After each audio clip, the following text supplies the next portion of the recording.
నమస్కారం. వీరపల్లి మండలము గడికోట గ్రామము వేల్పులమిట్ట దళిత వర్గానికి చెందిన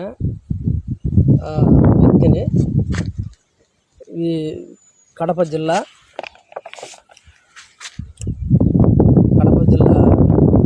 అయిన వ్యక్తిని. రాయపేట జగన్మోహన్ రాజు సార్ గారికి నమస్కారము. నా భూమిని గ్రామంలో ఉండే రాజకీయ నాయకులు, బడా చోట నాయకులు అందరూ కలిసి నా భూమిని కబ్జా చేశారు. 20 సంవత్సరాలు మా అమ్మకు 2006 సంవత్సరంలో అసైన్మెంట్లో మాకు భూమిని ఇచ్చారు. ఆ రోజు గొలుసులు ఇడిచి మాకు అద్దులు చూపించి మా భూమిని మాకు ఇచ్చారు.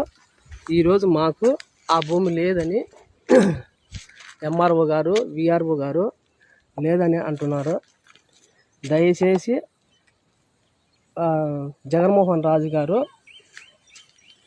ధన్యవాదాలు, ఆయనకు శిరస్సు వంచి నేను నమస్కారం చేస్తున్నాను. దయచేసి నా భూమిని నాకు ఇప్పించవలసిందిగా కోరుతున్నాను. అట్లనే నారా లోకేష్ అన్న గారికి, పవన్ కళ్యాణ్ అన్న గారికి కూడా నా హృదయపూర్వక నమస్కారంలో. దయచేసి నాకు ఈ భూమిని నాకు ఇప్పించవలసిందిగా కోరుతున్నాను.